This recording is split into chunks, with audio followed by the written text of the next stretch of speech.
امام راضی کہتے ہیں کہ سیدہ فاطمہ الزہرا رضی اللہ تعالی عنہ کے دونوں شہزادے حسنین کریمین بیمار ہو گئے تو سیدہ نے منت مانگی کہ بچوں کو شفا ہوگی تو 3 روزے رکھوں گی۔ شفا ہو گئی، روزے بھی رکھ لیے۔ اور جب مولا علی شیر خدا روزہ رکھنے کے لیے بیدار ہوئے، سیدہ فاطمہ الزہرا بیدار ہوئی تو امام حسن اور حسین بھی اٹھ گئے۔ 7-8 سال کی عمر، اماں جی ہم نے بھی رکھنا ہے۔ صبح کھجور اور دودھ سے روزہ رکھ لیا گیا۔ این افطاری کے وقت مولا علی کہتے ہیں فاقے چل رہے تھے، کہیں سے میں جون لایا تھوڑے سے۔ سیدہ فاطمہ الزہرا نے پیس کر روٹیاں پکائیں۔ وہ وقت جو بڑا مشکل ہوتا ہے افطار کا، کہتے ہیں اس وقت جب کھانے کے لیے بالکل ہاتھ آگے بڑھنے لگے اور امید تھی کہ ابھی سیدنا بلال اللہ اکبر کہیں گے تو روزہ کھلے گا، لیکن ابھی چند ہی منٹ رہتے تھے کہ دروازے پر ایک فقیر نے صدا دی۔ کہنے لگا سارے مدینے کے دروازے کھٹکھٹا آیا ہوں، قحط ہے، فاقہ ہے، اے رسول اللہ کے خاندان والوں، میں یتیم ہوں، کسی نے بتایا ہے کہ اور کوئی دروازہ کھلے نہ کھلے سیدہ کا دروازہ تیرے لیے ضرور کھلے گا، کیا یتیم کو روٹی ملے گی؟ تو حضرت مولا علی نے بچوں کی طرف دیکھا ہی تھا کہ امام حسن ساری روٹیاں جا کے دروازے پہ دے آئے۔ کھجور اور پانی سے افطار ہو گیا۔ صبح پھر کھجور اور دودھ سے روزہ رکھا۔ امام راضی کہتے ہیں این وہ وقت جب افطار کا ٹائم آیا تو پھر دروازے پہ کسی نے صدا دی، کہا اے رسول اللہ کے خاندان والوں میں مسکین ہوں، رات سے روٹی کھائی ہے، نہ صبح کھا سکا نہ دوپہر، کسی نے بتایا ہے کہ اس دروازے سے خالی کوئی نہیں جاتا۔ امام حسن نے پھر سارا لنگر اٹھایا اور پھر جا کے دے دیا۔ تیسرا دن پھر ہوا۔ مجھے لگتا ہے کہ جب افطار کا ٹائم آیا ہوگا نا تو یہ خود ہی سارے دروازے پہ دیکھتے ہوں گے، یہ کوئی آیا نہیں لینے والا ابھی تک۔ لگتا ہے کہ نظریں دروازے پہ تھیں۔ این افطار کے وقت 3 روٹیاں جب جوں کی پک کے آئی تو ایک بھکاری نے صدا دی، کہنے لگا میں قیدی ہوں، آج ہی قید سے رہائی ملی ہے، پہلے دن کسی کے دروازے پہ صدا ملی ہے، دی ہے روٹی ملے گی۔ امام حسن وہ کھانا دے کے واپس لوٹے، کھجور اور پانی سے افطار ہوا، اور جیسے ہی مسجد نبوی میں تینوں باپ بیٹا نماز پڑھنے گئے تو مولا علی کہتے مجھے بتانا نہیں پڑا، رسول کریم نے میری طرف دیکھ کے فرمایا علی تیرا، فاطمہ کا، حسن اور حسین کا 3 دن والا عمل خدا کو بھی بڑا پسند آیا ہے اور محمد مصطفیٰ کو بھی بڑا پسند آیا، وہ بڑا پسندیدہ عمل۔ میں کہتا ہوں کہ حضرت فاطمہ نے نا ان کی تربیت پہلے ہی کر دی تھی، 3 دن بغیر افطار کے روزہ رکھنے کی، وہ ٹریننگ گھر سے ہو چکی تھی۔ اب میدان کربلا میں 3 دن بھوکا پیاسا رہنا ان کے لیے مشکل نہیں تھا، وہ تو ان بچوں کے لیے مشکل ہوتا ہے جو کھانا دیر سے پکنے سے برتن توڑنے شروع کر دیتے ہیں۔ وہ بچے بلیک میل ہوتے ہیں جن کو ایک وقت ان کے پسند کا کھانا نہ ملے تو وہ گھر میں جو ہے وہ ادھم شروع کر دیتے ہیں، جن کی ماں نے عادت ڈالی ہو کہ بیٹا 3 دن بھوکے پیاسا رہنا ہوا تو رہ لینا، لیکن کسی بھی باطل کے ساتھ کمپرومائز نہ کرنا، ان کے لیے اتنا مشکل نہیں تھا۔ تو ان کی تربیت ہوئی، ان کی ٹریننگ ہوئی، پھر اللہ نے ان کی سیرت میں رنگ بھرے، ان کے کردار میں حسن آیا، وقار آیا۔ حضرت امیر معاویہ رضی اللہ تعالیٰ عنہ نے ایک شخص کو بھیجا مدینہ منورہ شام سے، تو اس نے کہا میں نے امام حسین سے ملنا ہے، تعارف کیا ہے؟ جناب امیر معاویہ فرمانے لگے مسجد نبوی میں جانا جس کے گرد لوگ سب سے زیادہ ادب سے بیٹھے ہوں اور جس کی باتیں سب سے زیادہ میٹھی ہوں اور جس کی نظریں سب سے زیادہ جھکی ہوں اور جس کے چہرے پر تمہیں سب سے زیادہ وقار نظر آئے وہی علی کے بیٹے حسین ہوں گے۔ جو سب سے زیادہ تمہیں وہاں ماحول کے اندر جو شخص نظر آئے پوچھنے کی ضرورت نہیں پڑے گی۔ وہ شخص کہتا میں مدینے آیا تو میں نے واقعی ایک شخص کو دیکھا، شہد کے گرد مکھیوں کا اتنا ہجوم نہیں ہوتا جتنا امام حسین کے گرد رسول اللہ کے غلاموں کا ہجوم تھا، لیکن نظریں جھکی ہوئی، باتیں میٹھی، لہجہ گداز لفظوں میں رانائی، اور لوگ کئی باتیں پوچھتے تو علی کے صاحبزادے ایک آدھ جملہ بولتے تو لگتا یہ کہ وہ جملہ سیدھا دل میں اترتا چلا جاتا ہے۔ امام علی مقام کے کردار میں نا کچھ باتیں بڑی زیادہ تھیں، بہت زیادہ تھیں، بڑا حسن تھا۔ ایک بات تو یہ تھی امام حسین رضی اللہ تعالیٰ عنہ کا علم و فضل بڑا کمال کا تھا۔ ایک دفعہ صحابہ میں مسئلہ بن گیا کہ بچہ پیدا ہوتا ہے تو اس کا وظیفہ کیسے لگانا ہے. امام حسین کا علم و فضل بتا رہا ہوں, علم و فضل. تو بات بڑی پیچیدہ ہو گئی. حضرت عبداللہ ابن زبیر کے پاس لوگ آئے, کہنے لگے کہ آپ بڑے صاحب علم و فضل ہیں, آپ نے حضور علیہ الصلوۃ والسلام کے ساتھ وقت گزارا ہے, تو مسئلے کو حل کریں کہ بچہ پیدا ہونے کے بعد حکومت اگر وظیفہ لگائے گی تو کب لگائے گی. جب بحث طول پکڑ گئی, مسئلہ حل نہیں ہوتا تھا, تو حضرت عبداللہ ابن زبیر کہنے لگے ہم سے نہیں حل ہوگا. ایک بندہ ہے جس کے سینے میں رسول اللہ صلی اللہ تعالی علیہ وسلم کے نور نبوت کا فیضان ہے, وہ یہ مسئلہ حل کریں گے. تو کہا وہ کون سے؟ آپ فرمانے لگے جب ہم سے مسائل حل نہیں ہوتے تو ہم ان کے علم سے فائدہ اٹھاتے ہیں. کہا کون ہے؟ کہا جناب امام حسین.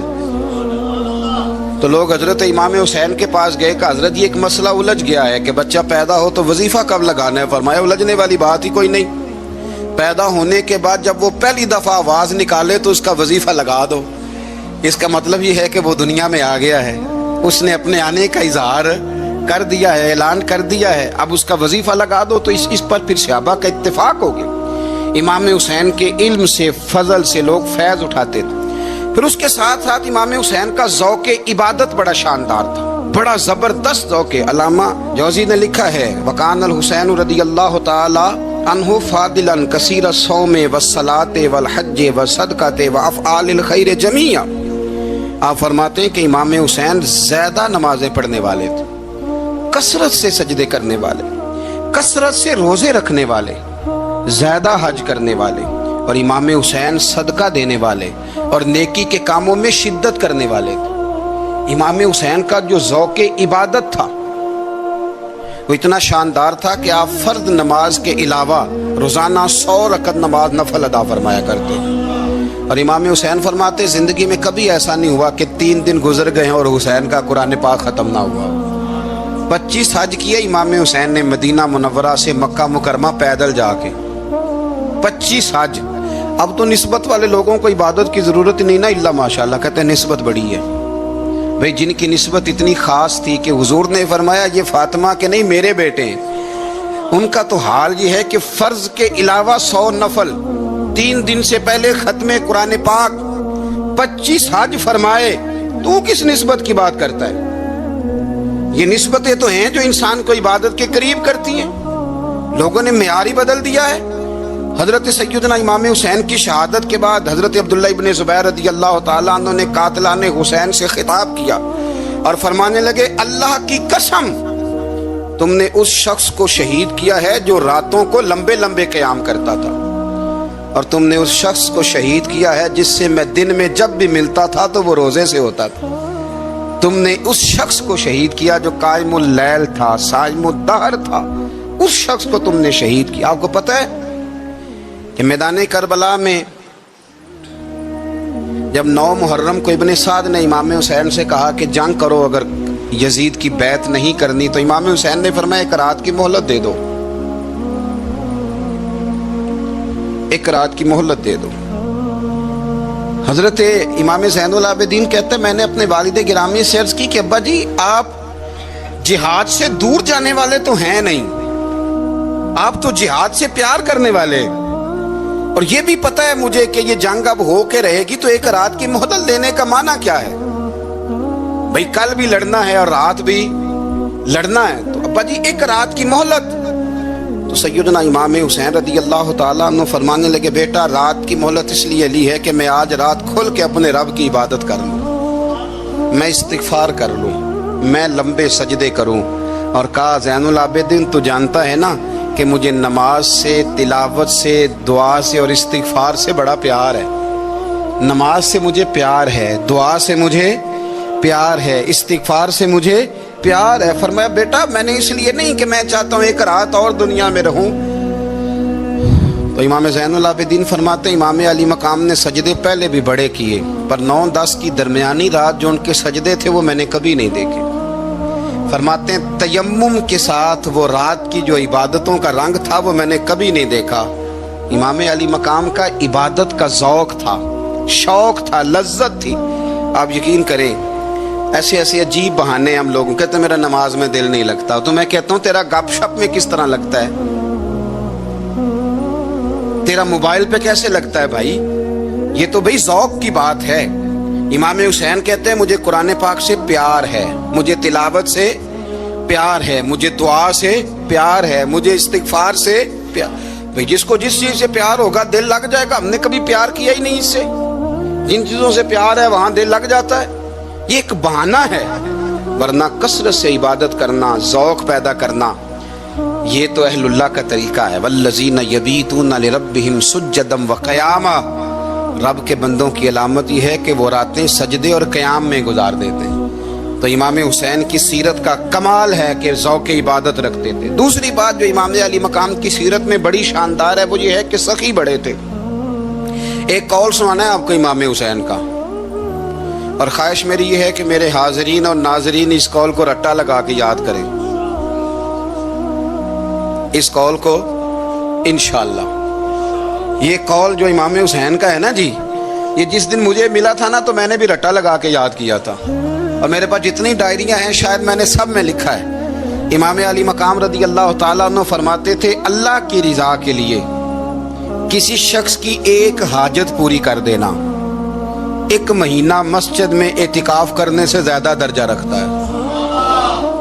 ایک بندے کی ایک حاجت پوری کر دینا 1 مہینہ پورا مسجد میں اعتکاف کرنے سے زیادہ درجہ رکھتا ہے۔ خدا کے بندے تو ہیں ہزاروں اور بنوں میں پھرتے ہیں مارے مارے، میں اس کا بندہ بنوں گا جس کو خدا کے بندوں سے پیار ہوگا۔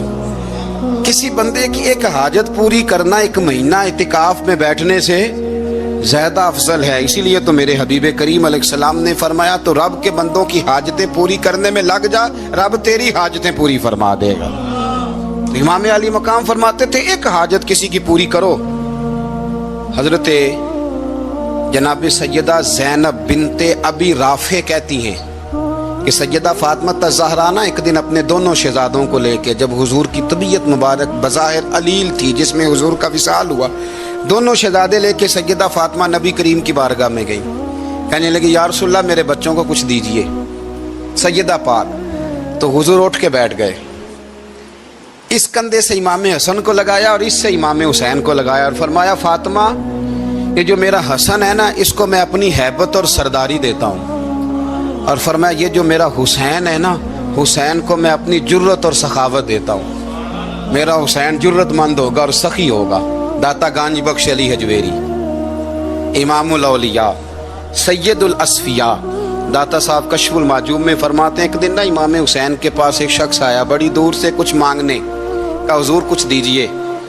وہ شخص کہتا ہے کہ میرا ظرف یہ تھا کہ 4-5 دینار ملیں گے۔ تو امام حسین فرمانے لگے تھوڑی دیر بیٹھ جا، رزق آ رہا ہے۔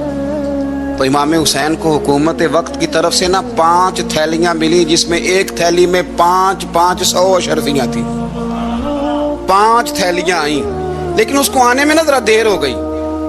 وہ 5 تھیلیاں جب آئی نا تو امام حسین اس کی طرف 5 تھیلیاں بڑھا کے نا، ذرا دیکھنا میری طرف غور سے، 5 تھیلیاں بڑھا کے نا تو فرمانے لگے میاں جتنا تجھے انتظار کرایا نا اتنی ہم تیری حاجت پوری نہیں کر سکے، تو یہ نہ محسوس کرنا کہ حسین کے دروازے پہ بیٹھا بھی رہا ہوں تو ملا کیا ہے، یہ نہ محسوس کرنا۔ وہ شخص کہتا ہے جب میں نے وہ تھیلیاں کھولی اور پھر میری نظر امام حسین پہ پڑی تو میرے اندر سے آواز آئی اگر حسین ابن علی اتنے سخی ہیں تو محمد عربی کتنے سخی ہو۔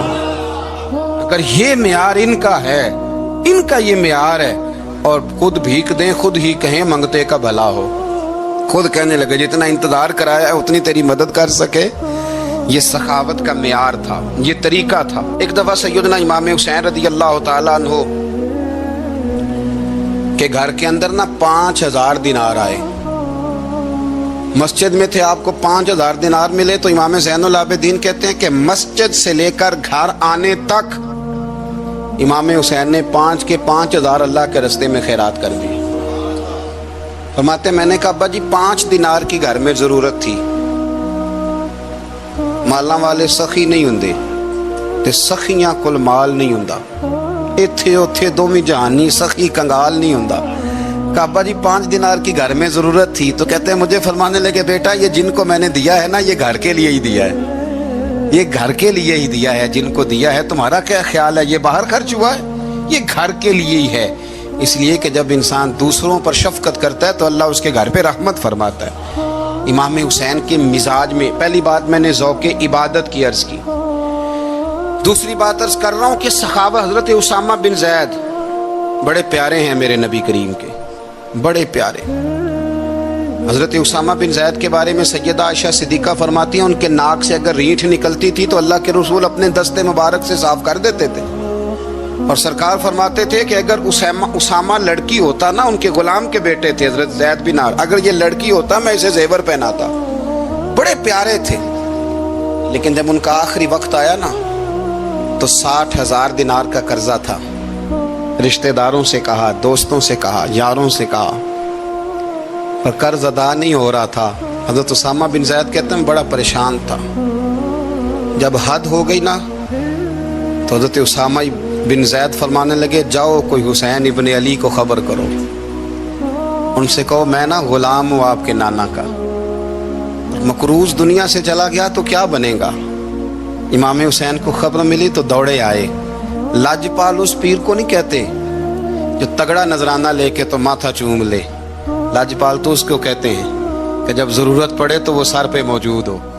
حضرت سیدنا امام حسین تشریف لائے تو جناب اسامہ بن زید رو پڑے، کہنے لگے حضور میں نے نا غلامی کی ہے آپ کے نانا کی، اور اس غلامی پہ ناز ہے، اب 60,000 دینار کا قرضہ لے کے دنیا سے جاؤں گا تو میری قبر پہ بوجھ رہے گا۔ امام حسین خادم کو بھی کہہ سکتے تھے جاؤ گھر پیسے پڑے ہیں لے آؤ، امام حسین خود گئے، چادر اوڑھ کے تو اس کی اوٹ میں بکل میں 60,000 دینار چھپا کے لائے، اور جناب اسامہ بن زید کے سامنے رکھ کے کہنے لگے اسامہ یار پیسے رات کو ہی آئے تھے، میں سوچ رہا تھا مجھے تو ضرورت نہیں، اللہ نے کس کا نصیب میرے گھر میں بھیج دیا، مجھے تو حاجت ہی نہیں تھی، اب پتہ چلا پیسے تیرے تھے، اللہ نے حسین کی ڈیوٹی لگائی ہے کہ جا کے دے آ۔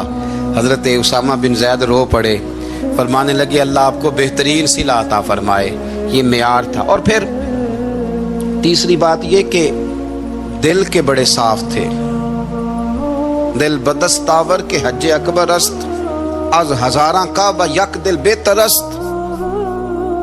شیخ سعدی کہتے ہیں کہ درویش کہتے ہیں کہ کسی کا دل رکھ لینا نا، دل راضی کر دینا کعبے کا 1000 بار حج کرنے سے بہتر ہے۔ دل بدستاور کے حج اکبر است، کسی کا دل راضی کرنا حج اکبر ہے۔